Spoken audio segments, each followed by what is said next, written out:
What's up, everybody? I'm Sly The Movie Guy, and here's my movie review of SCOOB, directed by Tony Cervone, starring Forte, Frank Welker, Mark Wahlberg, Zac Efron, and the rest of the other cast and crew. And in this film, Scooby and the gang face their most challenging mystery ever, a plot to unleash the ghost dog Cerberus upon the world. As they race to stop this dog apocalypse, the gang discovers that Scooby has an epic destiny greater than anyone imagined.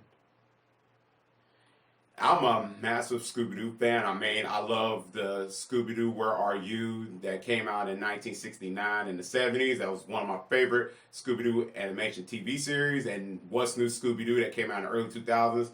Really loved that. Was one of my favorites. I remember like after school, I always like come home and watch that, or like on the weekend and stuff, and then watch the Scooby-Doo 1969, come home, put the VHS tape in there and watch it. Just so good memories, having fun with it, rewatching each episode again, and just so fun and entertaining. Then watching the Scooby-Doo animation movies like Scooby-Doo Zombie Island and Scooby-Doo Cyber Chase and all that good stuff. They were just so fun to watch. I just love watching them, and still to this day, I still watches them. And during this time of this pandemic, I still watches them. They just so fun.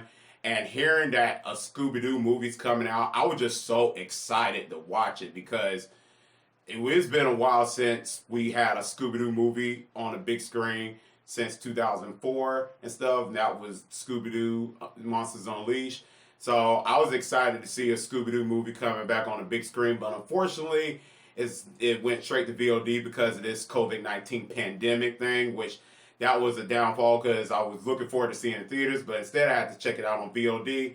And I went to watch on VOD, video on demand. So what I think about it, I'll get to my thoughts. Let me get on with the positives. First and foremost, I love how they show how the mystery gang, how they got together, how they meet and stuff, just like with Shaggy and Scooby and stuff. And I love how they show that in the beginning of the film, show how Shaggy and Scooby-Doo show how they came together and stuff. I love how they show their relationship and stuff, how the Scooby and Shaggy meet. And I thought they did a fantastic job on that. I thought it was so neat how Shaggy and Scooby, how Shaggy found Scooby and stuff, how he came up with his name and stuff, all that good stuff. I thought everything was perfect. And then how the mystery gang, how they come together, what made them want to solve mysteries and stuff. I like how they show their origin story. I thought that was so fresh from like in a Scooby-Doo movie, because all the Scooby-Doo movies we already seen like the gang already together and stuff, just doing mystery and stuff. And I love how they showed how they came together and how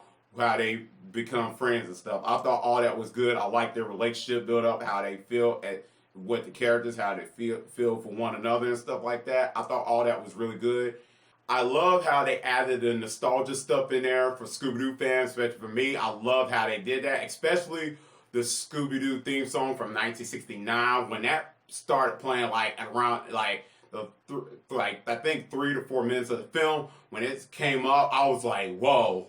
I was surprised and happy at the same time because I didn't expect them to do that and stuff. So it was just like bring back childhood memories and stuff like that. And I was just so happy like when the intro was playing out, because I love the intro music and stuff, and it was so good. And the way they did it, the intro, I won't get any spoilers, but the way they did it, it was like fresh. I was like, whoa, I didn't expect that. It was fresh and original, and it was just the way they did it. It was just, it was surprising. And I was just like, wow, it was really good. I loved every minute of that. I was just so happy when they brought that up. It was like surprising because I didn't expect, because like I said, I didn't think they were going to put that in the film. But hey, when they did that, I was just like, yep, this works for me. And I was just so happy about it.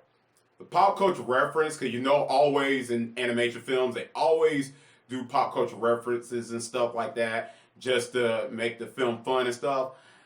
And sometimes pop culture references don't work for me in animation films. But here, it worked for me. I say for the most part, it worked for me. I think it played out in the scenes that whenever like a situation or something's going on, I thought it played out very well, especially with the camera appearance with that of a celebrity. I won't get any spoilers, but it's a celebrity here in this film, and I was just like, as the film was going on, again, I was like, whoa. He was with the mystery gang, and I was just so shocked. I was like, and if you see the film, you know what I'm talking about. but I was so shocked to see this person here in this film, and it was good and stuff. And Apocalypse reference as this character was talking with the mystery gang and stuff, and one of the characters was singing stuff. It was a song that I remember from a movie. I was like, yep, I remember that song from the movie. So it was, the Apocalypse reference played out well, and the camera appearance of celebrity really absolutely was executed properly. I thought that really worked well in the film. Characters in this film, I thought some of the characters worked, and since this is a Hanna-Barbera universe and stuff, I thought the tone of the characters really worked with Blue Falcon and Dick Dastardly, the main villain in this film. I thought all the characters worked well with the tone and stuff, the comedy and stuff. Absolutely played well. It didn't feel like it was like the tone was all over the place. It perfectly blended in all well with the characters and stuff. I thought all those worked well. Voice casting, some of it was good for the most part. Some of it was good. Some of it was okay, which I'll get into. Let me start off with the positive of that. Frank Welker as Scooby-Doo did a fantastic job as always. Once again, as he voiced his character once again as Scooby-Doo. He been voiced his character for a long time, so he knows how to voice the character, and I can't see anybody doing a better job than him as Scooby-Doo. I thought he did a fantastic job. Zac Efron as Fred, I thought he does fine. For Fred, I ain't gonna say Fred. Fred was not one of my favorite characters of Scooby-Doo. He was okay. I thought he did a fine job. But anybody voice Fred, I don't really have a thing of who has distinct voice as Fred and stuff. So I thought Zac Efron does fine. Mark Wahlberg as Blue Falcon, I thought he does fine. It gives that fun, energetic tone for the film and stuff. Thought he gives the fun vibe to it as the character. I thought he does great and stuff like that. Will Forte as Shaggy, that was kind of a little bit off for me. I didn't think he did a horrible job as Shaggy. I thought he does okay. It just didn't feel like Shaggy, and Shaggy is one of my favorite Scooby-Doo characters. I didn't think he did. I don't think he's better than Casey Kasem. Rest in peace, the guy that voiced Shaggy in the 1969. That guy was so fantastic. I miss that guy.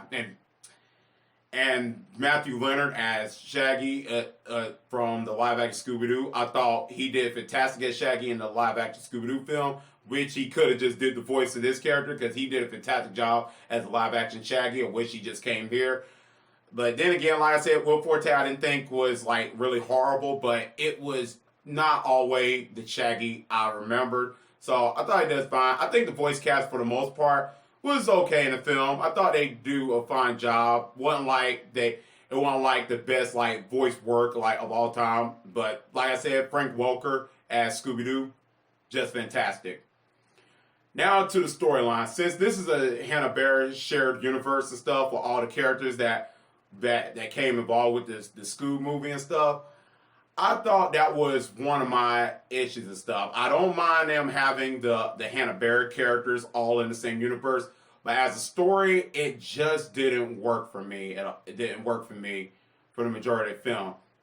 Because for one, this is about Scooby-Doo and stuff, and the way they did it and stuff made it more like an adventure story, which that's fine and all, but I wanted the mystery stuff involved because that was missing out of this film for the most part.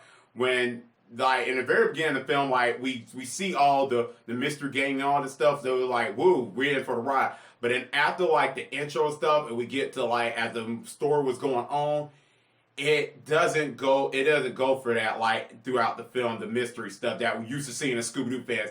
It didn't go for that, for the most majority of the film. There was some a little bit in there, here, bits and pieces there, but it wasn't much of it, all the way through. And that was one of my disappointments and nitpicks of. And if you're a Scooby-Doo fan, a massive Scooby-Doo fan like me and stuff, this will be a letdown for you. If you really was looking for that, it would be a letdown. But if you're looking for a fun adventures film and you're still a Scooby-Doo fan and you're looking for that brand new approach of it, this might work for you. But for me, I was looking for that mystery stuff that I'm used to seeing out of Scooby-Doo and stuff, because that was the stuff that was just very interesting to me. Maybe give me that fun enjoyment and stuff, all that. And I just didn't get it in this film because, like I said, it felt like it was more like an adventure film, like traveling and stuff like that. And and I love adventure films like that, but since the Scooby-Doo, their mystery stuff I was really looking for. And I think if they just put it involved with that and stuff like that, put it with the adventure stuff, that would have been exciting. It would have just it would have been like feel like fresh and original at the same time.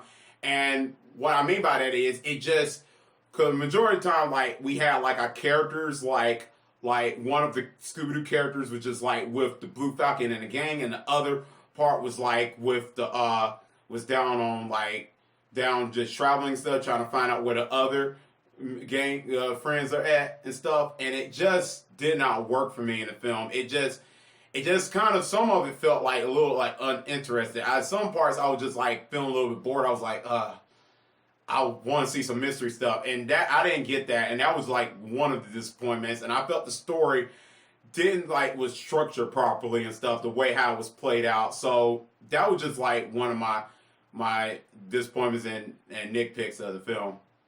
The villain, I think the villain was okay. Dick Dastardly, our main antagonist, I thought he was okay. He does give a motivation what he wants to do and stuff like that. But as far as like the best animated villain, he wasn't the best. But like I said, he was okay, and that's pretty much it.